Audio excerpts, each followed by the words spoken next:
Hello, नमस्ते, सलाम। स्वागत है आपका आपके अपने चैनल मुस्कान सिंह रवि पे। आज की कहानी कृष्णा सोबती जी की कहानी दादी अम्मा है। कहानी शुरू करने से पहले यदि आप मेरे चैनल पे नए हों तो मेरे चैनल को सब्सक्राइब कर लें, बेल आइकन प्रेस कर लें, जिससे कि मेरे चैनल पे आने वाले वीडियो के नोटिफिकेशन सबसे पहले आपको मिल सके।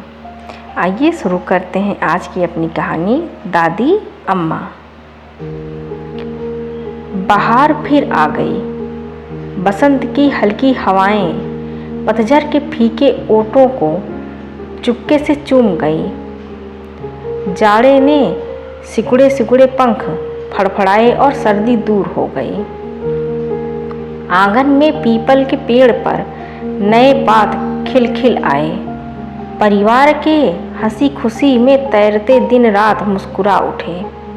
भरा भराया घर, संभली संवरी सी सुंदर सलोनी बहुएं, चंचलता से खिलखिलाती बेटियां, मजबूत बाहों वाले युवा बेटा, घर की मालकिन मेहरा अपने हरे भरे परिवार को देखती है और सुख में भीग जाती है। यह पांचों बच्चे उसकी उम्र भर की कमाई है। उसे वे दिन नहीं भूलते जब ब्याह के बाद 6 वर्षों तक उसकी गोद नहीं भरी थी। उठते बैठते सास की गंभीर कठोर दृष्टि उसकी समूची देह को टटोल जाती। रात को तकिए पर सिर डाले डाले वह सोचती कि पति के प्यार की छाया में लिपटे लिपटे भी उसमें कुछ व्यर्थ हो गया है, असमर्थ हो गया है। कभी सकुचाती सी ससुर के पास से निकलती तो लगता कि इस घर की देहरी पर पहली बार पांव रखने पर जो आशीष उसे मिली थी वह उसे सार्थक नहीं कर पाई। वह ससुर के चरणों में झुकी थी और उन्होंने सिर पर हाथ रखकर कहा था, बहू रानी फूलो फलो। कभी दर्पण के सामने खड़ी खड़ी वह बाहें फैलाकर देखती, क्या इन बाहों में अपने उपजे किसी नन्हे मुन्ने को भर लेने की क्षमता नहीं। 6 वर्षों की लंबी प्रतीक्षा के बाद सर्दियों की एक लंबी रात में करवट बदलते बदलते मेहरा को पहली बार लगा कि जैसे नर्म नर्म लिहाफ में वह सिकुड़ी पड़ी है, वैसे ही उसमें उसके तन मन प्राण के नीचे गहरे कोई धड़कन उसे लिपटी आ रही है। उसने अंधियारे में एक बार सोए हुए पति की ओर देखा था और अपने से लजाकर अपने हाथों से आंखें ढांप ली थी। बंद पलकों के अंदर से 2 चमकते आंखें थीं, 2 नन्हे नन्हे हाथ थे, 2 पांव थे। सुबह उठकर किसी मीठी शिथिलता में घिरे घिरे अंगड़ाई ली थी। आज उसका मन भरा है। सास ने भाप कर प्यार बरसाया था, बहू अपने को थकाओ मत, जो सहज सहज कर सको करो, बाकी मैं संभाल लूँगी। वह कृतज्ञता से मुस्कुरा दी थी। काम पर जाते पति को देखकर मन में आया था कि कहे, अब तुम मुझसे अलग बाहर ही नहीं मेरे अंदर भी हो। दिन में सास आ बैठी, माथा सहलाते सहलाते बोली, बहू रानी भगवान मेरे बच्चे को तुम सा रूप दे और मेरे बेटे सा जिगरा। बहू की पलकें झुक आईं। बेटी, उस मालिक का नाम लो जिसने बीज डाला है, वह फल भी देगा। मेहरा को माँ का घर याद हो आया। पास पड़ोस की स्त्रियों के बीच माँ भाभी का हाथ आगे कर रही है, बाबा यह बताओ मेरी बहू के भाग्य में कितने फल हैं। पास खड़ी मेहरा समझ नहीं पाई थी। हाथ में फल? माँ, हाथ में फल कब होते हैं? फल किसे कहती हो माँ? माँ लड़की की बात सुनकर पहले हंसी, फिर गुस्सा होकर बोली, दूर हो मेहरा, जा बच्चों के संग खेल। उस दिन मेहरा का छोटा सा मन यह समझ नहीं पाया था, पर आज तो सास की बात वह समझ ही नहीं, बूझ भी रही थी। बहू के हाथ में फल होते हैं, बहू के भाग्य में फल होते हैं और परिवार की बेल बढ़ती है। मेहरा की गोद में इस परिवार की बेल बढ़ी है। आज घर में 3 बेटे हैं, उनकी बहुएं हैं, ब्याह देने योग्य 2 बेटियां हैं। हल्के हल्के कपड़ों में लिपटी उसकी बहुएं जब उसके सामने झुकती हैं तो क्षण भर के लिए मेहरा के मस्तिष्क पर घर की स्वामिनी होने का अभिमान उभर आता है। वह बैठे बैठे उन्हें आशीष देती है और मुस्कुराती है। ऐसे ही, बिल्कुल ऐसे ही वह भी कभी सास के सामने झुकती थी। आज तो वह तीखी निगाह वाली मालिक बच्चों की दादी अम्मा बनकर रह गई है। पिछवाड़े के कमरे में जब दादा के साथ बोलती हुई अम्मा की आवाज़ आती है तो पोते क्षण भर ठिठक कर अनसुनी कर देते हैं। बहुएं एक दूसरे को देखकर मन ही मन हंसती हैं। लाडली बेटियां सिर हिला हिलाकर खिलखिलाती हुई कहती हैं, दादी अम्मा बूढ़ी हो आई पर दादा से झगड़ना ना छोड़ा। मेहरा भी कभी कभी पति के निकट खड़ी होकर कह देती है, अम्मा नाहक बाबू के पीछे पड़ी रहती है। बहू बेटियों वाला घर है, क्या यह अच्छा लगता है? पति एक बार पढ़ते पढ़ते आंखें ऊपर उठाते हैं, पल भर पत्नी की ओर देख दोबारा पन्ने पर दृष्टि गड़ा देते हैं। माँ की बात पर पति की मौन गंभीर मुद्रा मेहरा को नहीं भाती, लेकिन प्रयत्न करने पर भी वह कभी पति को कुछ कह देने तक खींच नहीं पाई। पत्नी पर एक उड़ती निगाह और बस। किसी को आज्ञा देती मेहरा की आवाज़ सुनकर कभी उन्हें भ्रम हो आता है। वह मेहरा का नहीं, अम्मा का ही रोबीला स्वर है। उनके होश में अम्मा ने कभी ढीलापन जाना ही नहीं। याद नहीं आता कभी माँ के कहने को वह जाने अनजाने टाल सके हों। और जब माँ की बात पर बेटियों को हंसते सुनते हैं तो विश्वास नहीं आता। क्या सचमुच माँ आज ऐसी बातें किया करती हैं कि जिन पर बच्चे हंस सकें? और अम्मा तो सचमुच उठते बैठते बोलती हैं, झगड़ती हैं, झुकी कमर पर हाथ रखकर वह चारपाई से उठकर बाहर आती हैं तो जो सामने हो उस पर बरसने लगती हैं। बड़ा पोता काम पर जा रहा है।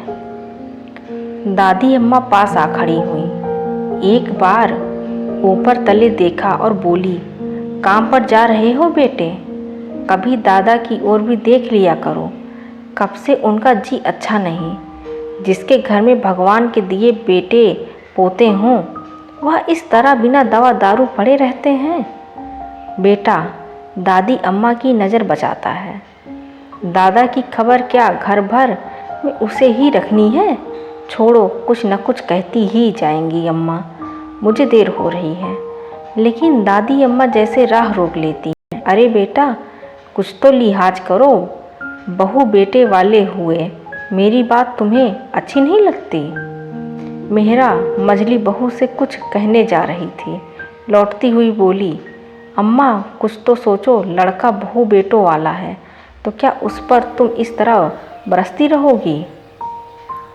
दादी अम्मा ने अपनी पुरानी निगाह से मेहरा को देखा और जलकर कहा, क्यों नहीं बहू, अब तो बेटों को कुछ कहने के लिए तुमसे पूछना होगा।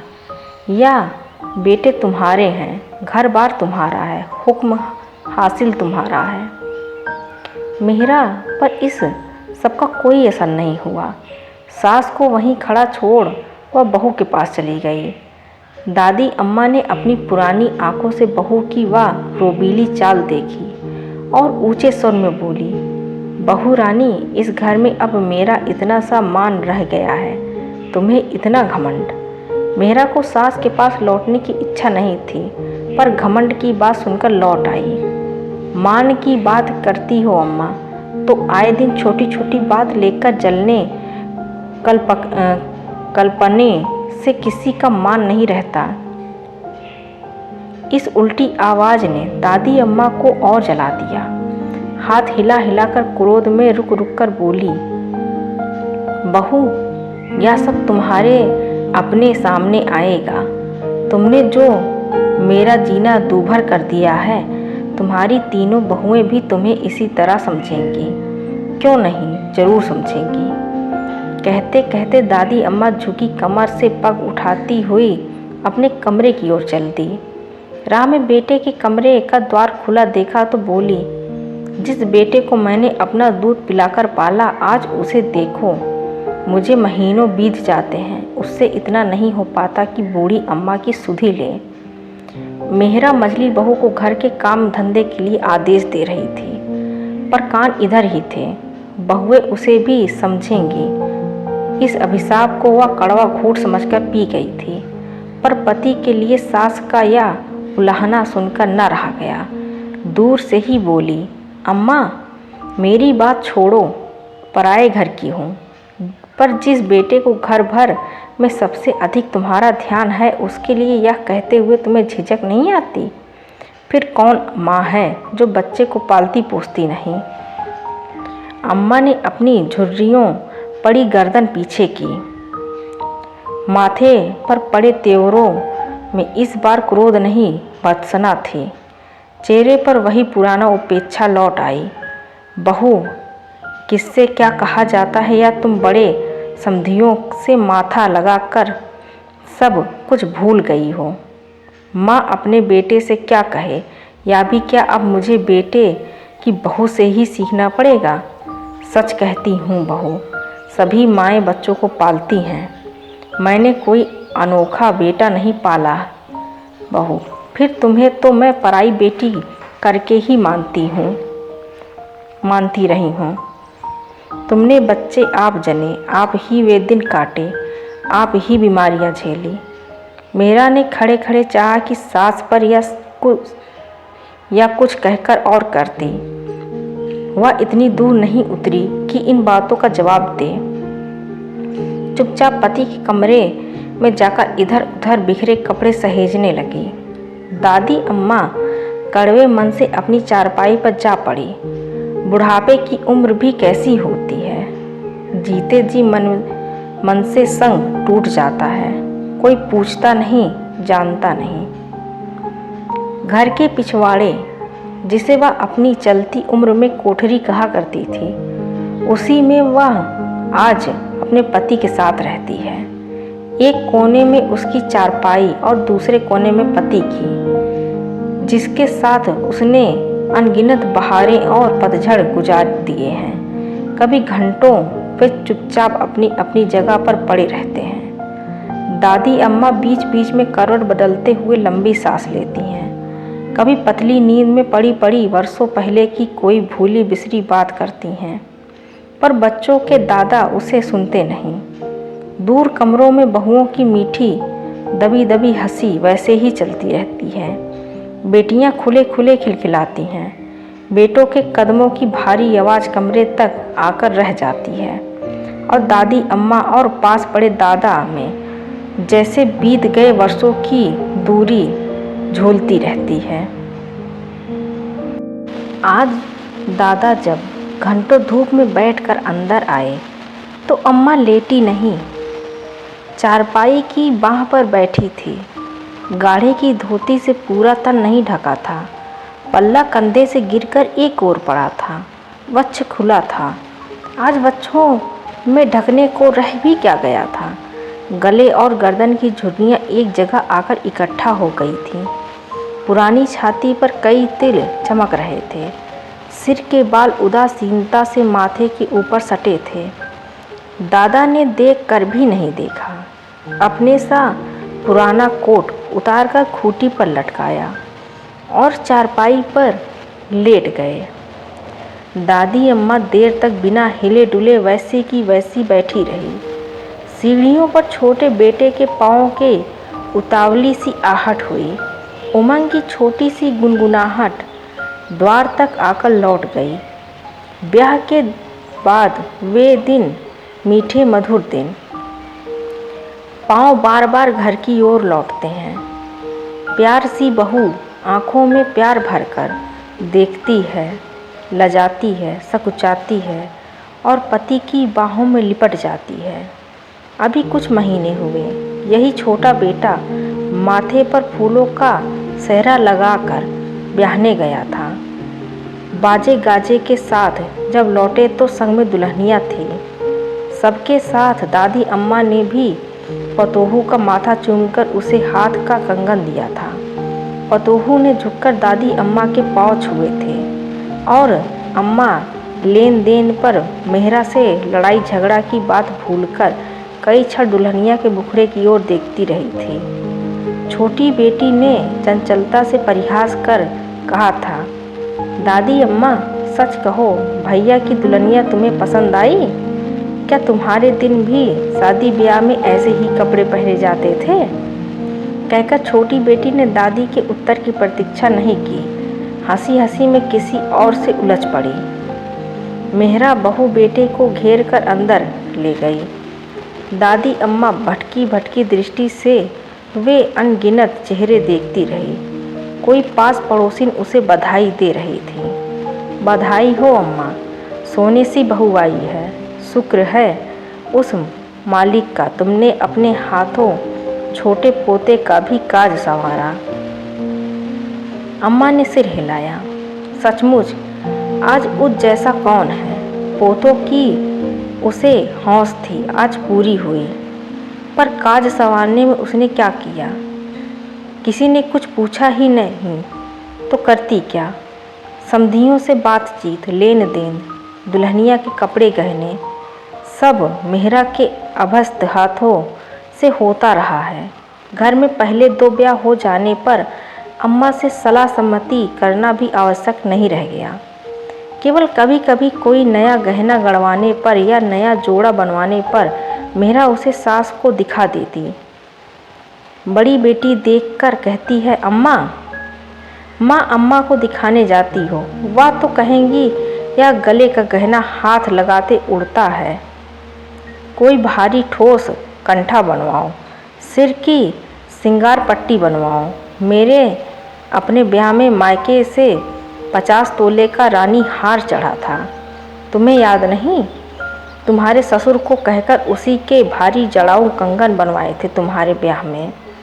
मेहरा बेटी की ओर लाड़ से देखती है। लड़की झूठ नहीं कहती। बड़े बेटों की सगाई में ब्याह में अम्मा 20 बार यह दोहरा चुकी हैं। अम्मा को कौन समझाए कि ये पुरानी बातें पुराने दिनों के साथ गईं। अम्मा नाते रिश्तों की भीड़ में बैठी बैठी ऊँघती रही। एकाएक आँख खुली तो नीचे लटकते पल्ले से सिर ढक लिया। एक बेखबरी की उघाड़े सिर बैठी रही। पर दादी अम्मा को इस तरह अपने को संभालते किसी ने देखा तक नहीं। अम्मा की ओर देखने की सुधि भी किसे है? बहू को नया जोड़ा पहनाया जा रहा है। रोशनी में दुल्हनिया शर्मा रही है। नंदे हास परिहास कर रही हैं। मेहरा घर में तीसरी बहू को देखकर मन ही मन सोचती रही है कि बस अब दोनों बेटियों को ठिकाने लगा दे तो सुरखरू हो। बहू का श्रृंगार देख दादी अम्मा बीच बीच में कुछ कहती हैं। लड़कियों में यह कैसा चलन है आजकल? बहू के हाथों और पैरों में मेहंदी नहीं रचाई, यही तो पहला शगुन है। दादी अम्मा की इस बात को जैसे किसी ने सुना नहीं। साज श्रृंगार में चमकती बहू को घेर कर मेहरा दूल्हे के कमरे की ओर ले चली। नाते रिश्ते की युवतियां मुस्कुरा मुस्कुरा कर शर्माने लगीं। दूल्हे के मित्र भाई आंखों में नहीं बाहों में नए नए चित्र भरने लगे और मेहरा बहू पर आशीर्वाद बरसाकर लौटी तो दोहरी के संग लगी। दादी अम्मा को देखकर स्नेह जताकर बोली, आओ अम्मा, शुक्र है भगवान का आज ऐसी मीठी घड़ी आई। अम्मा सिर हिलाती हिलाती मेहरा के साथ हो ली, पर आंखें जैसे वर्षों पीछे घूम गई। ऐसे ही एक दिन वह मेहरा को अपने बेटे के पास छोड़ आई थी। वह अंदर जाती थी, बाहर आती थी।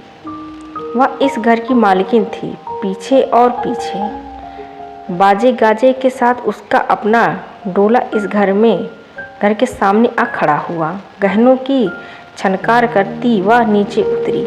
घूंघट की ओट से मुस्कुराती नीचे झुकी और पति की बूढ़ी फूफी सी आशीर्वाद पाती।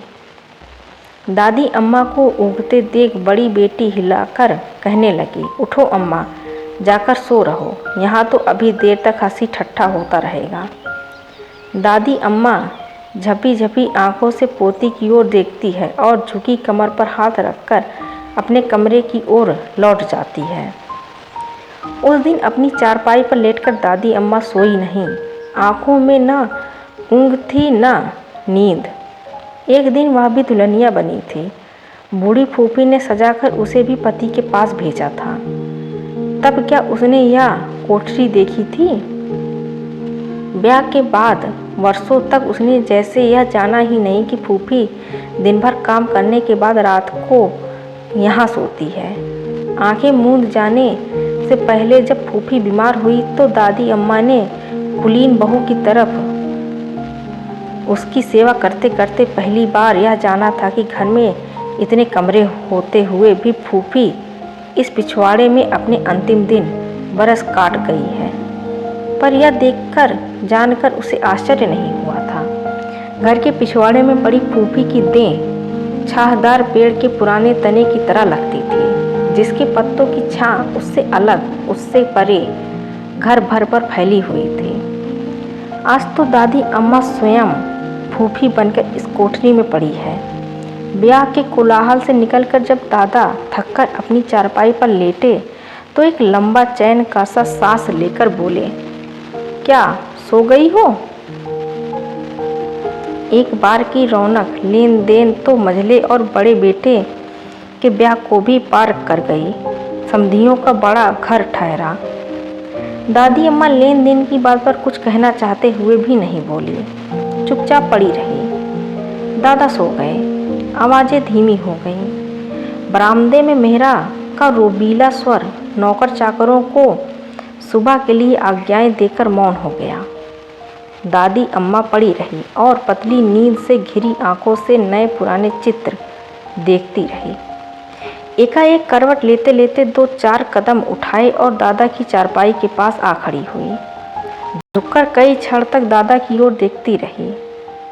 दादा नींद में बेखबर थे और दादी जैसे कोई पुराने पहचान कर रही हो। खड़े खड़े कितने पल बीत गए। क्या दादी ने दादा को पहचाना नहीं?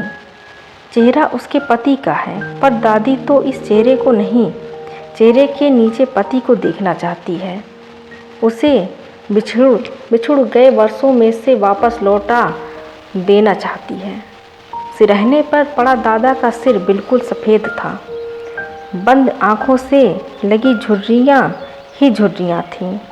एक सूखी बाँह कंबल पर सिकुड़ी सी पड़ी थी। यह नहीं, यह तो नहीं। दादी अम्मा जैसे सोते सोते जाग पड़ी थी, वैसे इस भूले भटके भंवर में ऊपर नीचे होती चारपाई पर जा पड़ी। उस दिन सुबह उठकर जब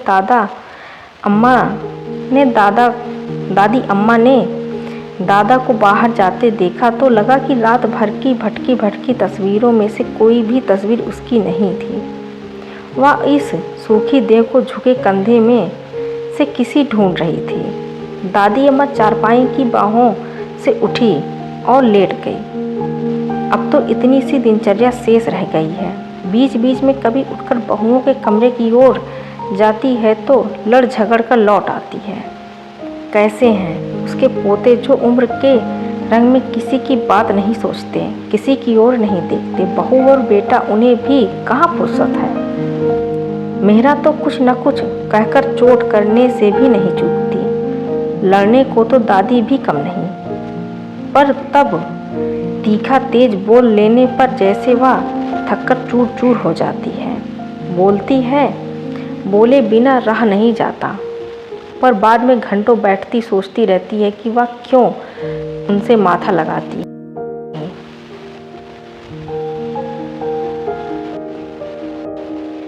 मेहरा की तो अब चाल ढाल ही बदल गई है। अब वह उसकी बहू नहीं, 3 बहुओं की सास है। ठहरी हुई गंभीरता से घर का शासन चलाती है। दादी अम्मा का बेटा अब अधिक दौड़ धूप नहीं करता। देख रेख से अधिक अब बहुओं द्वारा ससुर का आदर मान ही अधिक होता है। कभी अंदर बाहर जाते अम्मा मिल जाती हैं तो झुककर बेटा माँ को प्रणाम अवश्य करता है। दादी अम्मा गर्दन हिलाती हिलाती आशीर्वाद देती हैं, जियो बेटा जियो। कभी मेहरा की जली कटी बातें सोच बेटे पर क्रोध और अभिमान करने को मन होता है, पर बेटे को पास देखकर दादी अम्मा सब भूल जाती है। ममता भरी पुरानी आँखों से निहार कर बार बार आशीर्वाद बरसाती चली जाती है। सुख पाओ, भगवान बड़ी उम्र दे।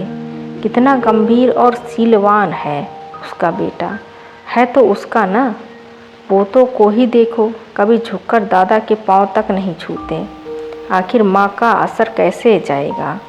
इन दिनों बहू की बात सोचते ही दादी अम्मा को लगता है कि अब मेहरा उसके बेटे में नहीं अपने बेटों में लगी रहती है। दादी अम्मा को वे दिन भूल जाते हैं जब बेटे के ब्याह के बाद बहू बेटे के लाड़ चाव में उसे पति के खाने पीने की सुधि तक नहीं रहती थी।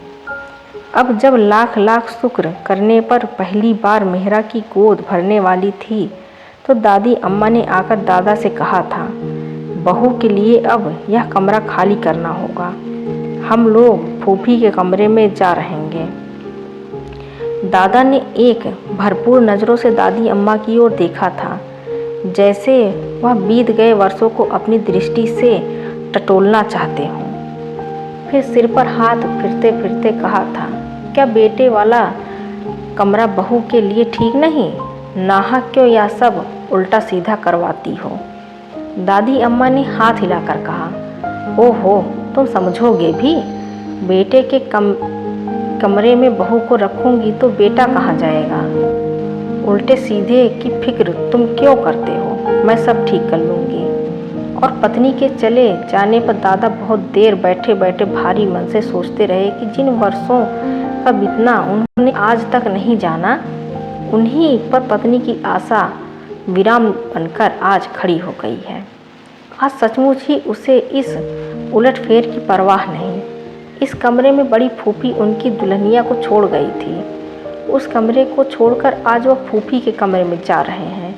क्षण भर के लिए, केवल क्षण भर के लिए उन्हें बेटे से ईर्ष्या हुई और उदासीनता में बदल गई। और पहली रात जब वह फूफी के कमरे में सोए तो देर तक भी पत्नी बहू के पास से नहीं लौटी थी। कुछ देर प्रतीक्षा करने के बाद उनकी पलकें झपी तो उन्हें लगा कि उनके पास पत्नी नहीं, फूफी का हाथ है। दूसरे दिन मेहरा की गोद भरी बेटा हुआ था। घर की मालकिन पति की बात जानने के लिए बहुत अधिक व्यस्त थी। कुछ दिन से दादी अम्मा का जी अच्छा नहीं। दादा देखते हैं, पर बुढ़ापे की बीमारी से कोई दूसरी बीमारी बड़ी नहीं होती। दादी अम्मा बार बार करवट बदलती है और फिर कुछ देर के लिए हाँफ कर पड़ी रह जाती है। 2-1 दिन से वह रसोई घर की ओर भी नहीं आई, जहाँ मेहरा का आधिपत्य रहते हुए भी वह कुछ न कुछ नौकरों को सुनाने में चूकती नहीं। आज दादा को न देखकर छोटी बहू हंसकर मझली भाभी से बोली, भाभी, दादी अम्मा के पास अब शायद कोई लड़ने झगड़ने की बात नहीं रह गई, नहीं तो अब तक कई बार चक्कर लगाती। दोपहर को नौकर जब अम्मा के यहाँ से अनछुई थाली उठा लाया तो मेहरा का माथा ठनका। अम्मा के पास जाकर बोली, अम्मा कुछ खा लिया होता, क्या जी अच्छा नहीं? एकाएक अम्मा कुछ बोली नहीं, क्षण भर रुककर आंखें खोली और मेहरा को देखती रह गई। खाने को मन ना हो तो अम्मा दूध ही पी लो। अम्मा ने हाँ ना कुछ नहीं की, न पलकें ही झपकी। इस दृष्टि से मेहरा बहुत वर्षों के बाद आज फिर डरी। इनमें न क्रोध था, न सास की तरेर थी, न मनमुटाव था। एक लंबा गहरा उलाहना पहचानते मेहरा को देर नहीं लगी। डरते डरते सास के माथे को छुआ, ठंडे पसीने से भीगा था। पास बैठकर धीरे से स्नेह भरे स्वर में बोली, अम्मा जो कहो बना लाती हूँ। अम्मा ने सिरहाने पर पड़े पड़े सिर हिलाया, नहीं कुछ नहीं, और बहू के हाथ से अपना हाथ खींच लिया। मेहरा पल भर कुछ सोचती रही और बिना आहट किए बाहर हो गई। बड़ी बहू के पास जाकर चिंतित स्वर में बोली, बहू, अम्मा कुछ अधिक बीमार लगती हैं, तुम जाकर पास बैठो तो मैं कुछ बना लाऊं। बहू ने सास की आवाज़ में आज पहली बार दादी अम्मा के लिए घबराहट देखी।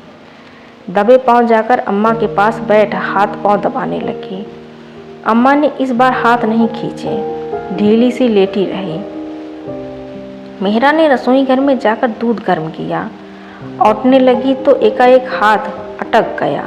क्या अम्मा के लिए यह अंतिम बार दूध लिए जा रही है?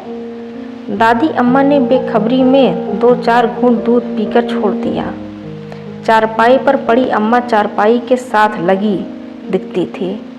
कमरे में कुछ अधिक सामान नहीं था। सामने के कोने में दादा का बिछौना बिछा था।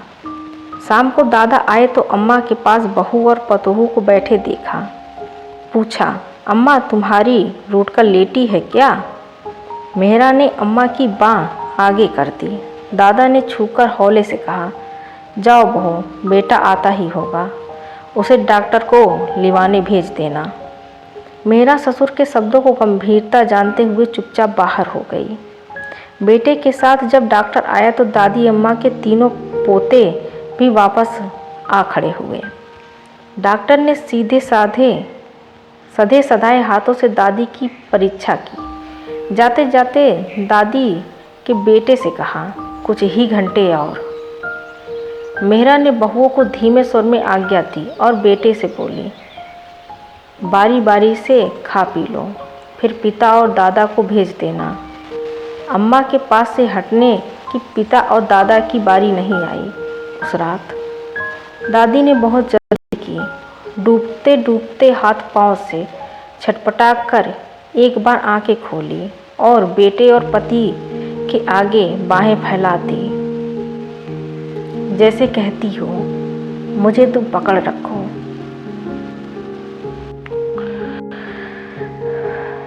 दादी का श्वास उखड़ा, दादा का कंठ जकड़ा और बेटे ने माँ पर झुककर पुकारा, अम्मा अम्मा। सुन रही हूँ बेटा, तुम्हारी आवाज़ पहचानती हूँ। मेहरा सास की ओर बढ़ी और ठंडे हो रहे पैरों को छूकर याचना भरी दृष्टि से दादी अम्मा को बिछुरी आंखों से देखने लगी। बहू को रोते देख अम्मा की आंखों में क्षण भर को संतोष छलका। फिर वर्षों की लड़ाई झगड़े का आभास उभरा। द्वार से लगी तीनों पतोहों को की बहुएं खड़ी थीं। मेरा ने हाथ से संकेत किया। बारी बारी दादी अम्मा के निकट तीनों झुकी। अम्मा की पुतलियों में जीवन भर का मोह उतर गया। मेरा ने उलझा कड़वापन ढीला हो गया। चाहा कि कुछ कहे, कुछ पर छूटते तन से दादी अम्मा ओठों पर कोई शब्द नहीं खींच पाई। अम्मा, बहुओं को आशीर्वाद देती जाओ। मेहरा के गीले कंठ में आग्रह था, विनय था। अम्मा ने आंखों के झिलमिलाते पर्दों में से अपने पूरे परिवार की ओर देखा। बेटा, बहू, पति, पोते, पतोहू, पोतियाँ। छोटी पतोहू की गुलाबी ओढ़नी जैसे दादी के तन मन पर बिखर गई। उस ओढ़नी से लगे गोरे गोरे लाल लाल बच्चे, हंसते खेलते भोली किलकारियाँ। दादी अम्मा की धुंधली आंखों में से और सब मिट गया या पूछ गया। केवल ढेर से अगणित बच्चे खेलते रह गए, उसके पोते, उसके बच्चे। पिता और पुत्र ने एक साथ देखा। अम्मा जैसे हल्के से हंसी, हल्के से।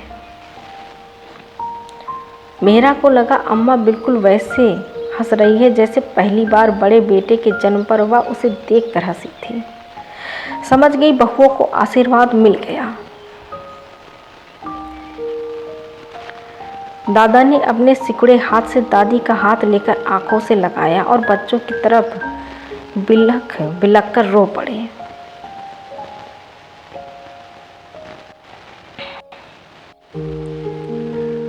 रात बीत जाने से पहले दादी अम्मा बीत गई। अपने भरे पूरे परिवार के बीच वह अपने पति, बेटे और पोते के हाथों में अंतिम बार घर से उठ गई। दाह संस्कार हुआ और दादी अम्मा की पुरानी देह फूल हो गई। देखने सुनने वाले बोले, भाग्य हो तो ऐसा फलता फूलता परिवार। मेहरा ने उदास उदास मन से सबके लिए नहाने का सामान जुटाया, घर बाहर धुलाया। नाते रिश्तेदार पास पड़ोसी अब तक लौट गए थे। मौत के बाद रूखी सहमी सी दोपहर, अनचाहे मन से कुछ खा पीकर घर वाले चुपचाप खाली हो बैठे। अम्मा चली गई पर परिवार भरा पूरा है। पोते थककर अपने अपने कमरे में जा लेटे।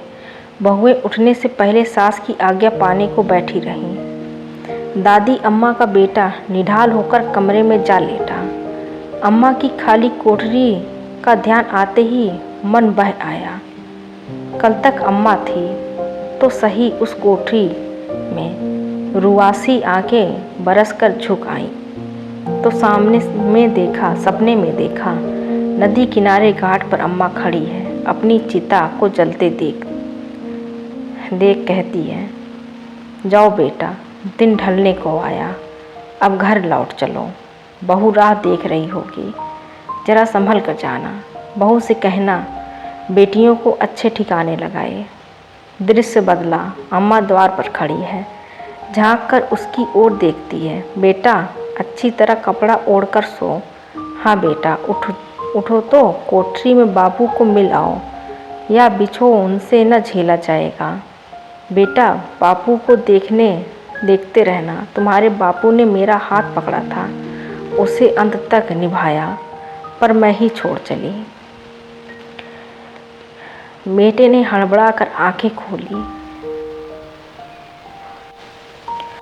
कई क्षण द्वार की ओर देखते रहे। अब कहाँ आएगी अम्मा इस देहरी पर। बिना आहट किए मेहरा आई। रोशनी की चेहरे पर अम्मा की याद नहीं, अम्मा का दुख था। पति को देखकर जरा सी रोई और बोली, जाकर ससुर जी को तो देखो, पानी तक मुंह नहीं लगाया। पति खिड़की में से कहीं दूर देख रहे, जैसे देखने के साथ कुछ सुन रहे हों। बेटा, बाबू को देखते रहना। तुम्हारे बापू ने तो अंत तक संग निभाया, पर मैं ही छोड़ चली। उठो मेहरा। कपड़ा खींचकर पति के पीछे हो ली। अम्मा की कोठरी में अंधेरा था। बाबू उसी कोठरी के कोने में अपनी चारपाई पर बैठे थे। नजर दादी अम्मा की चारपाई वाली खाली जगह पर पड़ गई। बेटे को आया जान हिले नहीं। बापू उठो, चलकर बच्चों में बैठो, जी संभलेगा। बाबू ने सिर हिला दिया। मेहरा और बेटों की बात बाबू को मानो सुनाई नहीं दी। पत्थर की तरह बिना हिले डुले बैठे रहे। बहू, बेटा, बेटे की माँ, खाली दीवारों पर अम्मा की तस्वीरें ऊपर नीचे होती रहीं। द्वार पर अम्मा घूंघट निकाले खड़ी है। बापू को अंदर आते देख शर्माती है और बहू बुआ की ओट हो जाती है। बुआ स्नेह से हंसती है, पीठ पर हाथ फेरकर कहती है, बहू, मेरे बेटे से कब तक शर्माओगी। अम्मा बेटे को गोद में लिए दूध पिला रही है।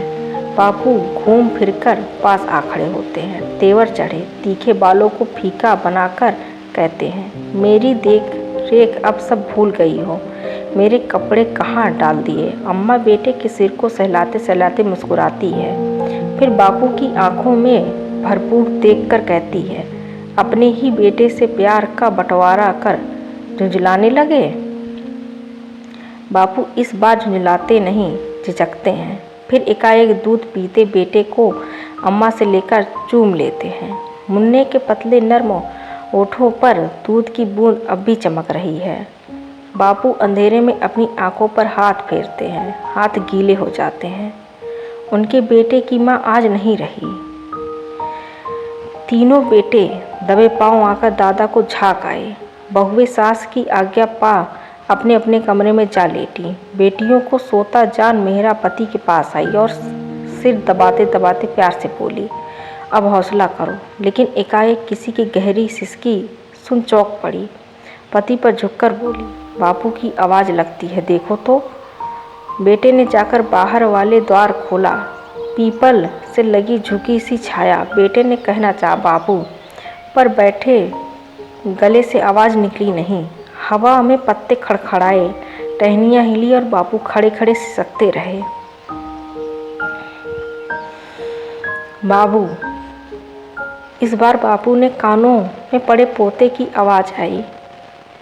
सिर ऊंचा किया तो तीनों बेटों के साथ देहरी पर झुकी मेहरा दिख पड़ी। आंसुओं की गीले पूर्व में से धुंध बह गई। मेहरा अब घर की बहू नहीं, घर की अम्मा लगती है।